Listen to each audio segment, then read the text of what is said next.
दोस्तों, हम भले ही चाइना को बॉयकॉट करते रहें, लेकिन वो किस लेवल की कैपेबिलिटी रखता है यह उसकी मूवीज देखने के बाद पता चल जाता है। ऐसी ऐसी मूवीज बना रहा है कि हॉलीवुड वालों का दिमाग फट गया है। अगर आपको मेरी बात का यकीन ना हो तो आप कोई भी चाइनीज मूवी उठाकर देख लीजिए। और आज हम जिस मूवी के बारे में बात करने जा रहे हैं वो मेरी बात को पूरी तरह से जस्टिफाई करती है। ए राइटर्स ओडेसी यह एक चाइनीज एक्शन एडवेंचर मूवी है जिसे लिू यांग ने लिखा और डायरेक्ट किया है। ये इसी नाम की एक नॉवेल पर बेस्ड है जिसे चाइनीज न्यू ईयर के दिन रिलीज किया गया था। कहानी में हम देखते हैं ये एक बंदा है जो अपनी बेटी को खोज रहा है। दरअसल उसकी बेटी को चाइल्ड ट्रैफिकर्स ने किडनैप कर लिया था। इसी दौरान एक एंटरप्रेन्योर से उसकी मुलाकात होती है। वो उसे भरोसा दिलाता है कि वो टेक्नोलॉजी के जरिए उसकी बेटी को ढूंढने में मदद करेगा। बस बदले में उसे एक मर्डर करना होगा। अपनी बेटी के खातिर वो तैयार हो जाता है। उसे एक राइटर का मर्डर करना था। जी हाँ, सही सुना आपने, एक राइटर का ही मर्डर करना था। और ये कोई मामूली राइटर नहीं था। उसके पास फैंटेसी को रियलिटी से कनेक्ट करने की सुपर पावर थी।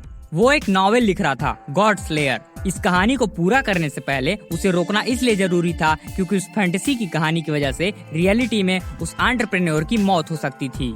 तो क्या वो उस राइटर को मार पाता है या नहीं? फैंटेसी और रियलिटी इन दोनों दुनिया के बीच भटकते हुए वो अपनी बेटी को खोज पाता है या नहीं, यही इस मूवी में दिखाया गया है। इसकी कहानी बच्चों की फेरी टेल जैसी लगती है, लेकिन उसे इस तरह से प्रेजेंट किया गया है कि आप उसमें बिलीव करने पर मजबूर हो जाएंगे। एक इंसान को अपनों की खातिर कितना बेबस होना पड़ता है, इस बात को मूवी में बहुत ही खूबसूरती से दिखाया गया है। वो अपनी खोई बेटी को वापस पाने के लिए सब कुछ करने को तैयार है। यहाँ तक कि उसे पता ही नहीं है कि उसकी बेटी जिंदा भी है या नहीं, लेकिन फिर भी एक उम्मीद लिए वो इधर उधर भटकता रहता है। इसमें पैरेलल वर्ल्ड का रेफरेंस भी दिया गया है। जब फैंटेसी रियलिटी से मिलती है तो क्या होता है, बेसिकली यही इस मूवी का थीम है। इसके विजुअल इफेक्ट और action sequence top notch standard के हैं, जो कि प्लॉट के थोड़ा वीक होने के बावजूद भी आपको बोर नहीं होने देंगे। इसका स्क्रीन प्ले तो ठीक ठाक है, लेकिन ज्यादा देर तक आप उसे नहीं झेल पाएंगे। रीजन यह है कि इन्हीं की मदद से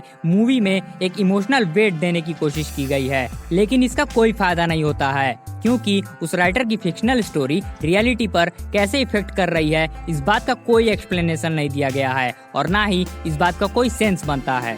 इस मूवी में बेसिकली दो सब्जेक्ट हैं, एक क्राइम ड्रामा और दूसरा फैंटेसी। दोनों सब्जेक्ट आगे पीछे चलते रहते हैं। टेक्निकली ये मूवी बहुत ही ग्रैंड है। 2 साल का post production, 800 special effects technician, glorious cinematography और टॉप नॉच प्रोडक्शन डिजाइन, ये सारे मिलकर मूवी को एक मास्टरपीस बनाने में पूरी हेल्प करते हैं, लेकिन सिर्फ और सिर्फ टेक्निकल लेवल पर। माफ करना भाई, मूवी के किसी भी कैरेक्टर का मैं नाम इसलिए नहीं ले सकता क्योंकि मुझसे ठीक से प्रोनाउंस ही नहीं हो पाएगा। ऐसे ऐसे नाम है, गुआइया, ठुकाइया, टोंगलिया, मरालिया और भी पता नहीं क्या क्या। परफॉर्मेंस भी सबकी एवरेज है। अब चूंकि ये फैंटेसी मूवी है तो ज्यादा काम CGI का होता है और उसका काम यहाँ पर नेक्स्ट लेवल का है। तो अब बुरी खबर यह है कि ये ना तो हिंदी में अवेलेबल है और ना ही इंग्लिश में। यह मैंडरिन यानी चाइनीज में अवेलेबल है, इंग्लिश सबटाइटल के साथ। तो अगर लैंग्वेज का इशू ना हो तो इसे आराम से देख सकते हैं। अगर प्लॉट के लूप होल्स को साइड में रख दिया जाए तो यह मूवी आपके लिए किसी विजुअल ट्रीट से कम नहीं है।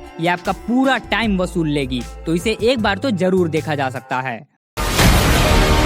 凡人无望的年轻，一直在等希望。我孩子，希望相信正义。问别个啷个说，不得行。连我一起写下去，过去都有意义了噻。小说能改变现实吗？我相信就能。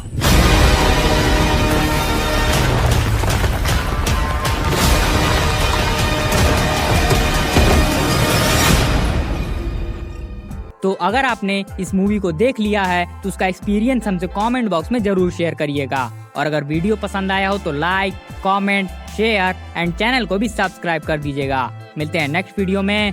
जय हिंद, वंदे मातरम।